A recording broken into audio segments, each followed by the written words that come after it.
So, you want to get into modding Mass Effect Legendary Edition? Well, you're in luck, because in this video, I'm going to show you 10 Mass Effect mods you should try if you're ready to move on from the vanilla experience. Keep watching to see it all. What's up, everyone? Big Dan here. Before we begin, you should know I have over 150 Mass Effect Trilogy videos on my channel, including hidden scenes, rare choices, lore videos, and guides. So if you want to see more Mass Effect, hit that subscribe button and turn on notifications so you don't miss any new videos. Without further ado, let's dive right in. Shortly after Mass Effect Legendary Edition released, I made a video highlighting the best mods available at that time. Since then, the modding community has been hard at work releasing new tweaks and content for Legendary Edition, so I figured now was a good time to poke around Nexus and see what new mods I could find. Most of the mods on this list will be for Mass Effect 3, since that is generally where the modding community has been most active over the years, but I've tried to include mods for the first two games as well.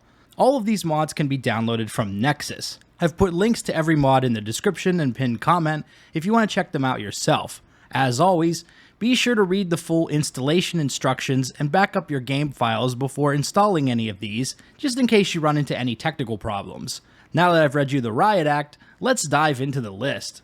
Number 1, the Happy Ending mod. Ahem is a rework to the ending of Mass Effect 3 and a spiritual successor to the original Happy Ending mod. The primary focus of the mod is to allow Commander Shepard to survive the final mission, as well as provide satisfying closure to this incredible trilogy through tweaked cutscenes, edited videos, new ending slides, and an overhauled memorial scene. This mod essentially removes the Star Child from the end of the game and makes it so the Crucible destroys only the Reapers. No more red, green, or blue endings. Shepard also survives the ending and will be seen on the Normandy during the Memorial Wall segment, where the commander will place a plaque for Admiral Anderson. Shepard will also embrace their love interest during the cutscene, and all romance partners are supported, even the ones that are no longer on the Normandy. There are a few other tweaks and changes to cutscenes that I won't go into here, but suffice it to say that this is the closest thing we've got to a good ending for Mass Effect 3. I'll be doing a full video review of this mod in the near future, so stay tuned for that. Number 2, Take Earth Back. Staying on the theme of Mass Effect 3's ending, Take Earth Back reworks the final mission of the game to include more of your non-human allies through restored content, reworked cutscenes, and additional assets. As the mod author describes it, Take Earth Back is a community mod designed to address one of the weakest sections of Mass Effect 3, Priority Earth. BioWare's mission was adequate, but it didn't account for the war assets you collected across the trilogy. Take Earth Back primarily focuses on these with an overhaul of the Earth Hub to feature more than 28 war assets, as well as cut content restorations, new interactive conversations, and more. Additionally, the Hammer landing sequence and beam run have had minor overhauls, and the mod is built from the ground up to work for vanilla players, as well as those who play Expanded Galaxy Mod and Spectre Expansion Mod. I did a full review of the Take Earth Back mod, which I really enjoyed. It doesn't fix everything that's lacking in Priority Earth, but I think that's to be expected. Without completely redesigning the map, I don't think it's possible to truly rectify the shortcomings of the final mission, and that's beyond the scope of any mod. Number 3, Galaxy Map Trackers. This is a major quality of life improvement for the Galaxy map in the first game. One of the most annoying things about doing side quests in Mass Effect 1 is finding the planet you need to visit. You basically have to remember to check your journal and memorize the system and planet names before you launch the Galaxy map. Otherwise, you'll just be wasting your time switching between the map and journal, since you can't look at your journal once you've launched the map. As the name suggests, Galaxy Map Trackers adds quest icons to the Galaxy map so you know where you need to go for particular quests. This removes a lot of the headaches of exiting the Galaxy map and watching a loading screen just so you can check your journal to find out where you're supposed to go. Now you might be thinking, but won't the Galaxy map get too cluttered with icons if I've got a bunch of active quests in my journal? Not necessarily. The mod authors thought of this. So at the highest level of the map, only one assignment or quest will show per system to keep the map looking clean. This may not be the most exciting mod on this list, but sometimes quality of life improvements are more useful than story mods. Number 4, Skip Minigames for Mass Effect 2. This mod removes the tedious hacking and bypass minigames from Mass Effect 2 Legendary Edition. There are two options for how the mod will skip these annoying games. The classic method follows the same style as the original ME2 mod created by Diebook, where you open the minigame menu and automatically win the moment you click start. This mode makes it feel like you at least did something to hack or bypass something. The faster method is called Modern, where the minigame is skipped entirely. There is no UI, you immediately win when you click on the object. This vastly simplifies looting and opening doors in Mass Effect 2. The minigames are not hard, they're just tedious, and I'm glad that BioWare ditched them for Mass Effect 3, so it's nice to have a mod that removes them from Mass Effect 2 as well. This is a big quality of life improvement for the game. Number 5, Spectre Expansion Mod.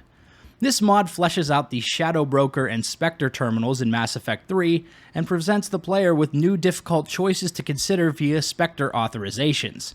It also seeks to improve the presence of background races in Mass Effect 3, to expand the galaxy map, and provide clues to the battles happening beyond the scope of Shepard's missions. This mod was developed by Tidius, who also created the Take Earth Back mod. Here's how he describes the Spectre Expansion Mod. It was first created to address one section of the game that I felt was lacking, the Spectre Terminal.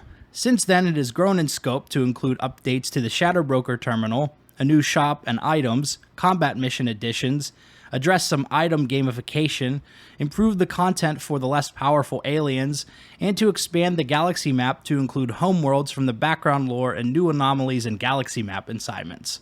One thing to note is this mod is currently in its beta stage, and while it's fully playable, it's not complete yet. More content and patches will hopefully be coming in the future. Number 6, Pinnacle Station DLC Restoration.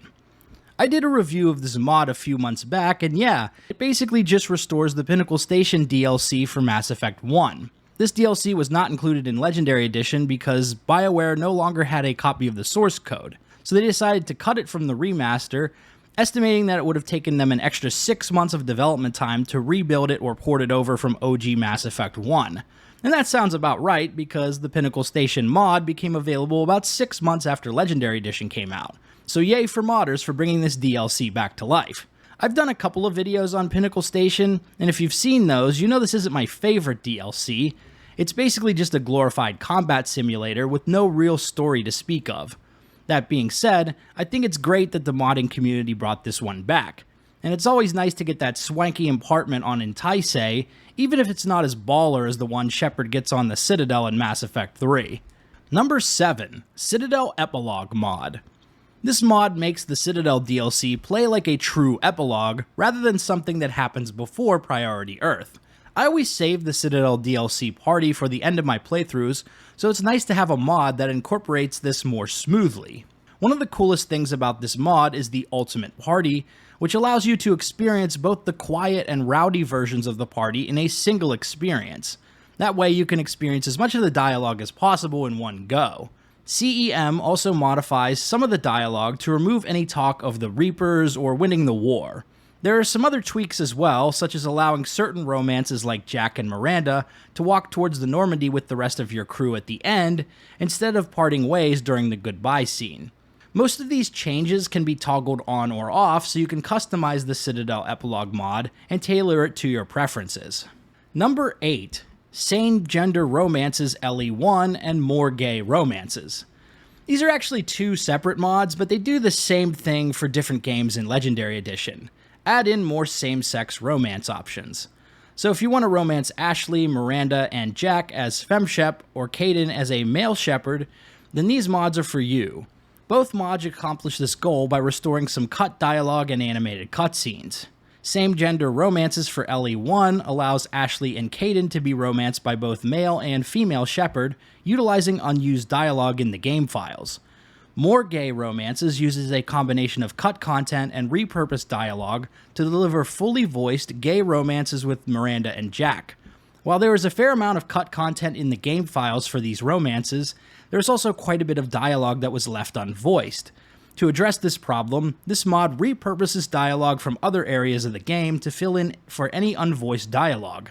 This mod also touches up many gestures and face animations that were left unfinished and janky.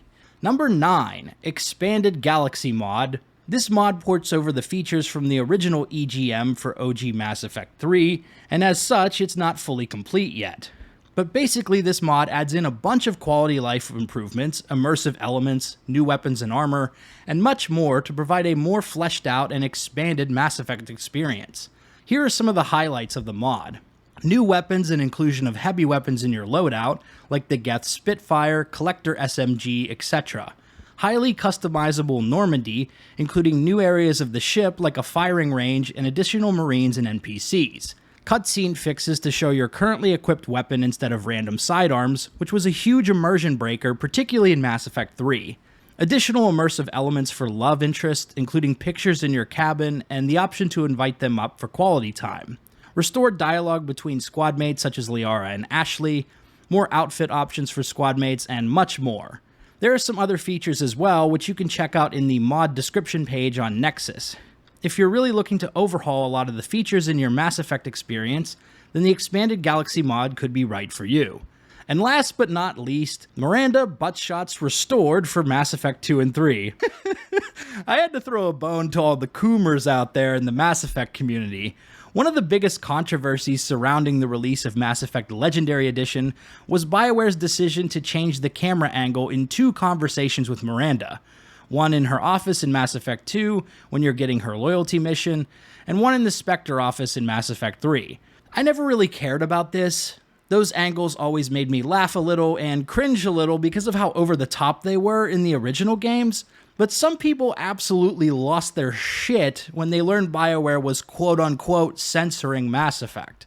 So of course modders were going to bring these back. This was inevitable. I'm actually surprised it wasn't the very first mod released for Mass Effect Legendary Edition. One more pro tip for all you degens out there, photo mode exists in Mass Effect Legendary Edition. Do with that information what you will. Okay, this is really going off the rails here. It's time to wrap this up. So there you have it, 10 Mass Effect Legendary Edition mods you should try out. If you liked this video, be sure to subscribe to Big Dan Gaming for more Mass Effect and RPG videos. I also have a bunch more Mass Effect videos, so why don't you check out another one, like this one I've linked on the screen. Shout out to all the channel members for supporting my content. Until next time, this has been Big Dan. I should go.